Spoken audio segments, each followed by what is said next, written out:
আজি আকৌ এটা নতুন ভিডিঅ'লৈ সকলোকে স্বাগতম জনাইছোঁ। আজি মই বনাইছোঁ বাদামৰ পকৰা, যিটো আমি বজাৰৰ পৰা কিনি পেলাই খাওঁ। অতি সোৱাদ লগা হয় আৰু মই ভাবিলোঁ আজি ঘৰতে বনাওঁ।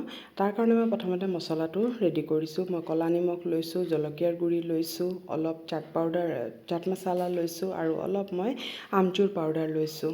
আৰু এইখিনি মছলা মই প্ৰথমতে ৰেডি কৰি থৈ দিছোঁ। এতিয়া লৈছোঁ মই আধা কাপ বাদাম আৰু ইয়াত দিছোঁ মই অলপ হালধি পাউডাৰ, জলকীয়া পাউডাৰ আৰু অলপ নিমখ দিছোঁ আৰু অলপ জিৰা ধনিয়াৰ পাউডাৰ দিছোঁ, অলপ আদা নহৰুৰ পেষ্ট দিছোঁ। সেইটোৱে কিন্তু ফ্লেভাৰটো খুব ভাল হয়। আৰু ইয়াত মই অলপ নেমু চেপি দিছোঁ।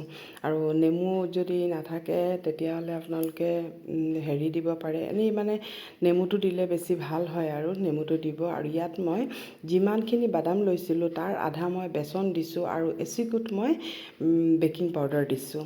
আৰু এইখিনি মই খুব ভালকৈ এই ধৰণে মিক্স কৰি ল'ম প্ৰথমতে। তাৰপিছত মই অলপ অলপকৈ চামুচেৰে পানী দিছোঁ, অলপ অলপকৈ পানী দিছোঁ, কাৰণ পানী যদি বেছিও হৈ যায় তেতিয়াহ'লে আমাৰ এইটো বেয়া হৈ যাব। সেইকাৰণে অলপ অলপকৈ মই পানীটো দি দিছোঁ। দি পেলাই এই ধৰণে মই মিক্স কৰি থৈ দিম। মই আজি বনাম অকল বেচনেৰে। আৰু যদি আপোনালোকে আৰু কিবা দিব বিচাৰে তেতিয়াহ'লে কৰ্ণফ্ল'ৰ বা চাউলৰ গুড়িও দিব পাৰে। মই কিন্তু আজি বেচনেৰে বনাম, তেতিয়াও কিন্তু খুব ক্ৰিস্পি হ'ব। আৰু এতিয়া এইখিনি মই খুব ভালকৈ হেৰি কৰি মিক্স কৰি থৈ দিম, যাতে ইমান পানীয়াও নহয় আৰু ইমান টানো নহয়। টান হ'লেও আকৌ বাদামকেইটা খাবলৈ পিছত ভাল নালাগিব। এই ধৰণে মানে গোটেইকেইটাৰ ওপৰত যাতে হেৰিটো ক'ট হৈ যায়। আৰু এক ধৰণে কৰিব পাৰে, প্ৰথমতে বাদামখিনি অলপ পানী দি 2 মিনিটমান মানে অলপ পানী ছটিয়াই তিয়াই দিব, তাৰপিছত আকৌ বেচনখিনি ক'ট কৰি পেলাইও কৰিব পাৰে। মোৰ হাতত ইমান সময় নাছিলে আজি, সেইকাৰণে মই ডাইৰেক্ট এই ধৰণে বনাইছোঁ। তেতিয়াহ'লেও হৈছে, খুব ধুনীয়া হৈছে।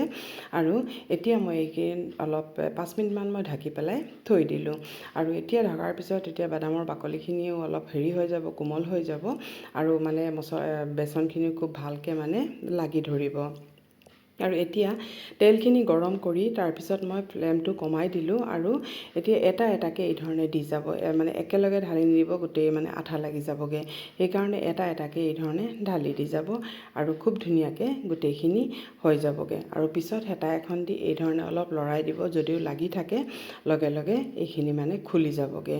এই ধৰণে লৰাই দিব আৰু তেতিয়া এই ধৰণে দিও যাব আৰু লৰাই গৈ থাকিব। আৰু ইমান জোৰেকৈও লৰাই নিদিব, যাতে ওপৰৰ মানে কটিংটো পৰি যায়গৈ। আৰু এই ধৰণে অলপ অলপ হেৰি কৰি দিব। দিয়াৰ পিছত অলপ অলপকৈ এই ধৰণে লাহে লাহেকৈ লৰাই দিব। আৰু ইমান সহজ হয়, আমি বজাৰৰ পৰা কিনি খোৱাতকৈ ঘৰতে এই ধৰণে বনাই পেলাই আমি খাব পাৰোঁ। আৰু বহুত টেষ্টিও হৈছে, আমি যাতে ঘৰুৱাভাৱে বনাইছোঁ। আৰু মোৰ বাদামখিনি আজি অলপ সৰু সৰু চাইজৰ আছিলে, আৰু ডাঙৰ বাদাম হ'লে বহুত ধুনীয়া হয়, কিন্তু যিটো আছিলে আৰু সেইটো দিয়ে বনালোঁ বাৰু। আৰু এতিয়া এইখিনি 5-6 মিনিটমান লাগি যায় কিন্তু, কাৰণ বাদামটো পূৰা ক্ৰিস্পি হ'ব লাগিব ভিতৰৰ। সেইকাৰণে গেছৰ ফ্লেমটো ল' কৰি পেলাই ভালকৈ ভাজিব লাগিব। আৰু এইখিনি চাওকচোন, আমাৰ এইখিনি হৈ গ'লগৈ আৰু ইমান ধুনীয়া হৈছে, ইমান ক্ৰিস্পি হৈছে।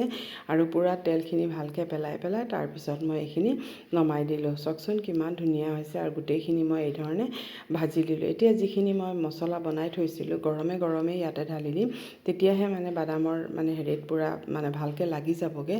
আৰু ঠাণ্ডা হোৱাৰ পিছত মানে ইমান নালাগে, সেইকাৰণে মছলাটো আগতে বনাই থ'ব, তাৰপিছত লগে লগে ইয়াত গৰমে গৰমে ঢালি দিব, তেতিয়া মানে গোটেইখিনি খুব ভালকৈ লাগি যায়। কেনেকুৱা পাইছে ভিডিঅ'টো? যদি ভাল লাগে তেতিয়াহ'লে এটা লাইক কৰিব আৰু এইদৰে এবাৰ বনাই চাবচোন কেনেকুৱা হয়, কমেণ্ট কৰিব। আৰু আমাৰ এইটো ৰেডি হৈ গ'ল।